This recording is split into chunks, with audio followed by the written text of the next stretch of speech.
Fala pessoal, sejam bem-vindos a mais um vídeo do meu canal. Lula trazendo irritação aí para o presidente eleito Donald Trump dos Estados Unidos em relação à moeda do BRICS. Vamos acompanhar. Antes da gente ir pro vídeo, não se esqueça de curtir, compartilhar, comentar e se inscrever no canal. O presidente eleito dos Estados Unidos, Donald Trump, fez uma exigência aos países que integram o BRICS, entre eles o Brasil. Segundo Trump, caso o grupo crie ou apoie uma nova moeda que substitua o dólar americano, haverá taxação de 100% sobre suas exportações para os Estados Unidos. A ideia de criar uma moeda do BRICS partiu de Lula. A afirmação foi feita pelo ministro das Relações Exteriores da Rússia, Sergei Lavrov, em uma entrevista à TV BRICS. Ainda, de acordo com Lavrov, Lula fará questão de priorizar o assunto. Piotr, eu quero te ouvir. A ideia partiu, então, do presidente Lula, também não surpreende. Já discutimos isso em outras oportunidades. Agora, teria alguma chance dessa ideia de uma moeda comum no BRICS prosperar, Piotr? E como é que você observa essa reação de Trump, que já foi rapidamente e disse, se essa ideia avançar, 100% de taxação? Como é que você vê isso? Vamos lá, tem dois pontos de vista que precisam ser compreendidos, Paula, porque o assunto, primeiro, é uma questão de soberania. Óbvio que você pode, num conjunto de países, dizer que você vai criar uma moeda para fazer as trocas entre eles. Isso pode crescer ou não. Até aí é só uma lógica econômica. A questão é, estes países todos fizeram a lição de casa para ser capaz de criar uma moeda que faça frente ao dólar como moeda de troca internacional? Este é o ponto. O Brasil não fez. O Brasil tem um problema que é das coisas mais, digamos, pequenas, obviamente, do ponto de vista econômico de quem pensa em política econômica com seriedade, mas é grandioso no estrago que faz ao país. A gente está com um problema de déficit. Aí o país quer o quê? Liderar uma discussão de uma moeda internacional, aliás, os russos já disseram que isso foi ideia do Lula, né? Então, para quê? Você não consegue resolver o problema fiscal, que só depende de você. O caso brasileiro, neste momento, e a gente falou disso muito na semana passada, o déficit brasileiro hoje é só culpa do governo de plantão, porque o país foi entregue com superávit lá no ano passado, em 2022, na gestão passada, e nós não tivemos nenhum grande feito, algum problema internacional, assim, nem pandemia, a guerra da Ucrânia ainda continua, mas ela não afeta a economia global mais como fez, ou seja, você não tem nada que vá além do seu controle, ou seja, o país que hoje não consegue resolver os seus problemas mais básicos na economia está querendo liderar uma discussão como essa. A reação de Donald Trump é típica de negociador. Em economia, você esbraveja. E ele esbraveja com muita carta na manga. Ele tem a maior economia do mundo, isso não é pouco. Ele acabou de ganhar uma eleição, isso também não é pouco. Ele ganhou uma eleição de forma cachapante. Bom, isso é muito grande. E óbvio que ele vai dizer isso daí. Quem é de todos esses países realmente está interessado e ocorrer o risco de levar uma alíquota de 100% para exportar os seus produtos para os Estados Unidos. Então, quer dizer, é uma negociação dura, porque, claro, ele quer preservar a hegemonia do dólar, o que faz todo sentido. O dólar é uma moeda americana, e isso dá um certo controle para os Estados Unidos. A questão eu não vejo problema na discussão. A forma como é discutida é que é só para fazer frente aos Estados Unidos, é só para provocar. O presidente que está propondo isso, que é o presidente Lula, chamou o Donald Trump de nazista. Veja só, não é uma discussão técnica, não é uma discussão econômica de alto nível, não é esse o propósito, é só uma questão ideológica. Daí a ideia nasce morta. E aí você vai brigar com um sujeito que está gigante, numa eleição que saiu gigante, ele já é grande na história, mas saiu gigante. Óbvio que ele vai usar as ferramentas todas. O Brasil também usou ferramentas quando foi discutir questões comerciais, inclusive ganhou o direito de retaliar os Estados Unidos na questão do aço, uma série de outras coisas. Por quê? Mas isso é negociação técnica de economia e ganhou direito na OMC. Aqui, a motivação é que é o problema. A ideia não é ruim e essa discussão em algum momento vai acontecer na história da economia mundial. Mas a forma como ela foi concebida e por quem e por qual razão, esse é o problema do Brasil. Esse é o problema da tal moeda dos BRICS. Achar que a Rússia e a China vão bancar esse negócio sem levar em conta o que os americanos estão fazendo, aí é pretensão do Lula. Você acha que essa declaração do Trump pode frear esse desejo, aí, principalmente de China e Rússia, de criar essa moeda, apesar da ideia ter vindo aqui do presidente Lula? E tem essa questão da motivação, né? É muito mais ideológico do que econômico, é muito mais para reforçar o grupo politicamente do que uma ideia que para em pé economicamente falando. Eu acho, Paula, que não freia porque nem sai do lugar, não adquire velocidade alguma. Muitos falam essa agenda protecionista do Donald Trump sobre colocando aí tarifas exorbitantes.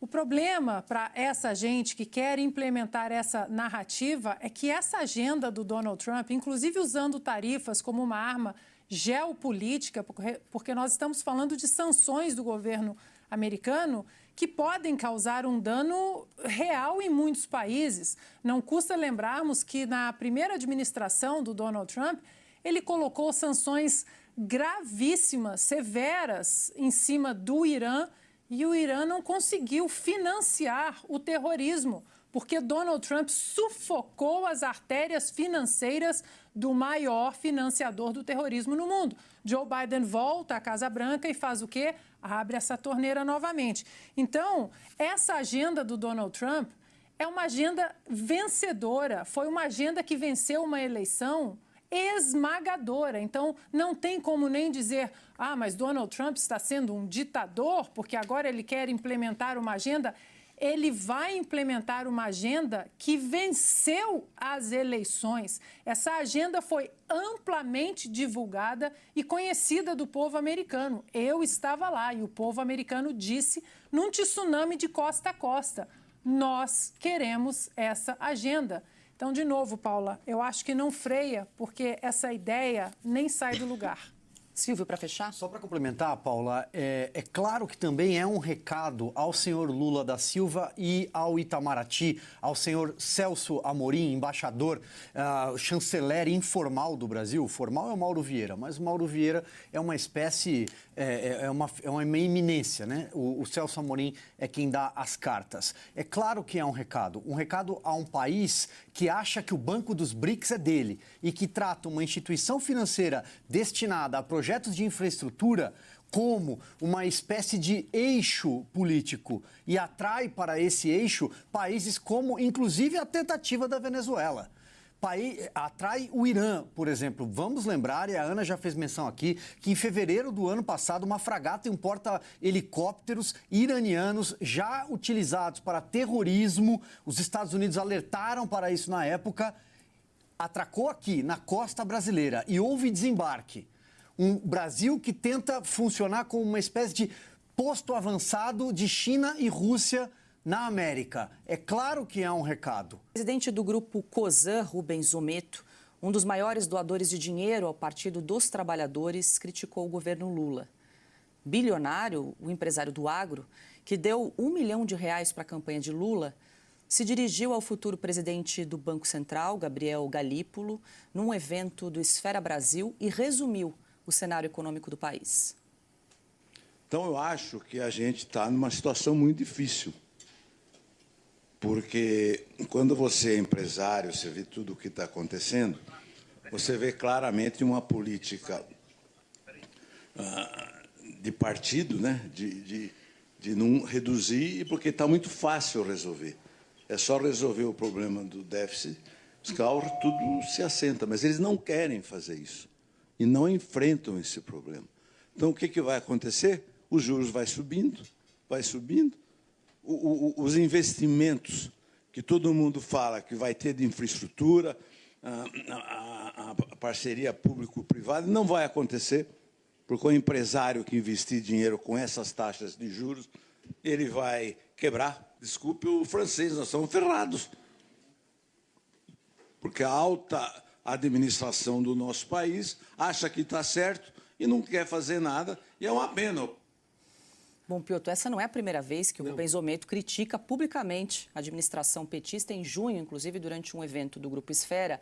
no Guarujá, litoral sul aqui de São Paulo, o empresário afirmou que o governo desrespeitava a lei ao querer aumentar os impostos. Inclusive, ele foi motivo de capa aqui da Revista Oeste. Carlo Cauti escreveu uma reportagem que estampou a capa, está aí, então, para quem nos acompanha, a desordem do Lula 3. O empresário Rubens Ometo disse há poucos dias o que estava entalado na garganta dos brasileiros que produzem. Se a irresponsabilidade fiscal, o atropelo das leis e o aumento dos impostos continuarem, o governo vai quebrar o país. A vida real chegou. Isso em junho, estamos em dezembro e ele começa a fala também, Piotr, dizendo que a situação está difícil depois que estamos ferrados. Essa foi a palavra que ele disse. Francês, como ele disse. Exatamente. Tá bom.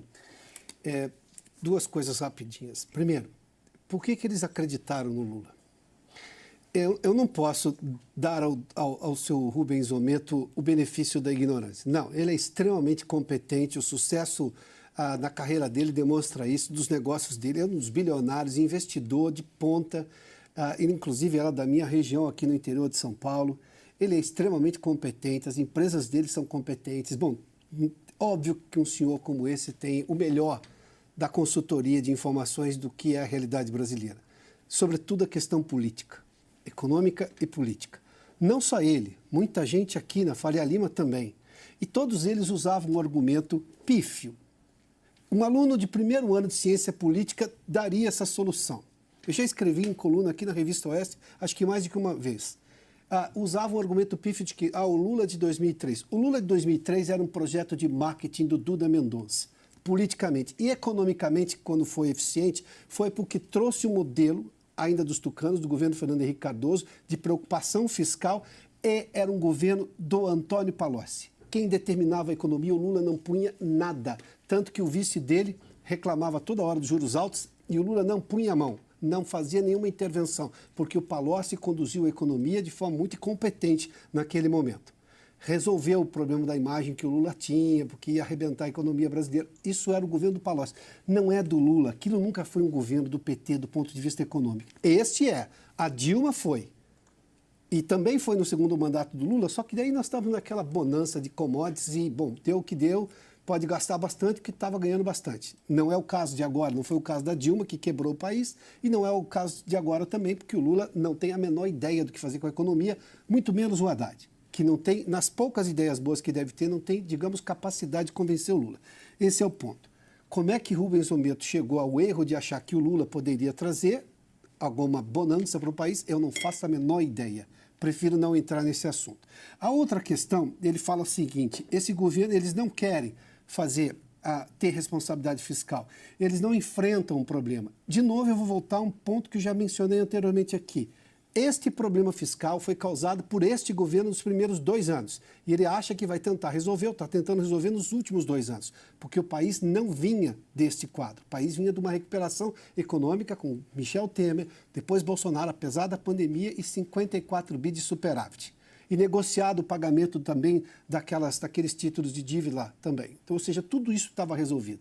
Veio o Lula e simplesmente começou a furar o teto, lá naquela emenda fura-teto ainda no período de transição. De lá para cá, acumulou 16 meses de déficit fiscal.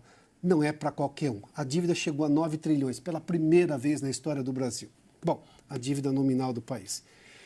Agora a gente tem que esperar que o Congresso, como todo mundo, eu disse aqui na semana passada, os boletins todos dos bancos estão dizendo isso hoje nos relatórios, é o Congresso quem vai tentar, digamos, neste momento curto, só tem 3 semanas, para tentar resolver o problema, preservar o que é possível preservar e no ano que vem tentar mexer um pouco mais forte na questão da responsabilidade fiscal. Porque esperar isso da equipe econômica do Haddad e da gestão Lula é quase impossível. Bom, e um dos integrantes do primeiro governo Lula também criticou o pacote fiscal anunciado pelo ministro Fernando Haddad na semana passada. O economista Marcos Lisboa, ex-secretário de Política Econômica durante o primeiro mandato do petista, afirmou em entrevista à Folha no fim de semana que o governo Lula não entregou a solidez fiscal de longo prazo que prometeu. O economista contesta a avaliação de integrantes do governo de que há um movimento especulativo na reação negativa do mercado financeiro às medidas, o que teria levado a cotação do dólar a bater a marca histórica de R$ 6. Lisboa disse enxergar uma tentativa do governo de criar o que chamou de luta entre o bem e o mal, ao incluir no pacote a isenção do imposto de renda de até R$5 mil, junto com a criação de um imposto para tributar os super ricos. É essa salada que a gente havia comentado, né, Silvio, do pronunciamento de Fernando Haddad, que misturou alhos com bugalhos. Hoje, o ministro da Casa Civil, Rui Costa, deve entregar o PEC do corte de gastos ao Congresso. E aí já emendo no que disse o Piotr, vai ter tempo hábil até o final do ano para que os parlamentares se debrucem sobre essa PEC, Silvio? Olha, Paula, vontade política, né? Não é nem tempo. Tempo sempre existe para o Congresso Nacional, tanto que o Congresso só entra em recesso depois que aprova o orçamento. O Congresso, quando há vontade política, o Congresso se reúne e faz uma votação seguida da outra e as coisas se resolvem em questão de 2, 3 dias. Ocorre que é um governo que não tem maioria hoje para aprovar nada, então ele vai ter que comprar, estou falando literalmente, este é o verbo, comprar aos parlamentares. Como? Com a moeda que hoje existe, que é a emenda parlamentar. Então, provavelmente, nos próximos dias, vocês vão abrir os jornais, os portais, sites e vão ver notícias de que o governo está liberando no atacado muito dinheiro para os parlamentares. E aí sim pode ser que aprove. Em relação ao Fernando Haddad, a impressão que eu tenho é que ele não tem a menor ele não tem ideia do que ele está fazendo no cargo há 2 anos. Ele parece perdido quando ele não tem um teleprompter à frente, como fez naquele pronunciamento que parecia um candidato no meio de uma eleição, ele não tem ideia. A Simone Tebet tem menos ideia ainda. Eles são ruins de serviço. É um governo que não tem equipe, um governo que tem uma agenda muito atrasada, não aplicada às urgências do país e um governo que, aos poucos, faz com que a engrenagem montada pelo Paulo Guedes comece a ranger e ter problemas até precocemente diante do que eles mesmos esperavam. E talvez essa seja a pedra no caminho do governo Lula, a economia. Porque já está pendurado no Supremo Tribunal Federal, ou seja, tem algum amparo, tem uma polícia política, mas talvez a economia seja aquilo que o governo não consegue controlar, é o bolso das pessoas. Hoje é segunda-feira. Quem foi ao supermercado no final de semana sabe que está mais caro do que estava na semana passada. Quem fez a feira sabe que está mais caro do que na semana passada. E assim, essa roda parece não ter fim. Vira uma bola de neve e aí a população é quem tira do poder os governos. Esse deve ser o caminho do PT, que tem memória da Dilma Rousseff. Se o governo tá tão ruim que até os próprios aliados do governo aí que já investiram no próprio partido hoje estão criticando de tão sério que está a situação. E realmente quem vai no mercado, quem foi no mercado sabe que a cada dia as coisas os valores estão lá em cima, cada dia mais. Toda vez que você vai no mercado você se surpreende pelo valor da feira que você faz. Notícia aí que acabou de ser divulgada pela Revista Oeste. A gente sabe que há um tempo atrás a deputada Maria Elvira Salazar, ela é deputada norte-americana, todo mundo sabe que ela, há uns meses atrás, ela criticou o presidente Luiz Inácio Lula da Silva. Na verdade, ela chamou-o de condenado por corrupção. E aí ela classificou o ministro Alexandre de Moraes como operador totalitário da justiça brasileira. Na ocasião, enquanto ela participava de uma audiência na Câmara dos Estados Unidos sobre a liberdade de expressão, durante essa sessão ela fez essas críticas. Só que aí agora ela voltou a criticar a corte e diz, ela abre aspas, para Lula ter cuidado. Em entrevista à Gazeta, Maria Salazar falou sobre qual deverá ser a postura do presidente reeleito dos Estados Unidos, Donald Trump, com relação aos regimes autoritários da América Latina, a exemplo de Cuba, Venezuela e Nicarágua. Os regimes opressores ao redor do mundo saberão que há um novo xerife na cidade, disse a deputada. Não haverá mais tolerância para seus aparatos repressivos e estou confiante de que a administração Trump tomará as medidas necessárias para mantê-los na linha, completou ela. Maria também afirmou que esses regimes opressores agora terão de lidar também com Marco Rubio, que é o secretário escolhido por Donald Trump de Estado dos Estados Unidos, e Mike, que é o conselheiro de segurança nacional. Ela os chama de amigos declarados da liberdade na América Latina.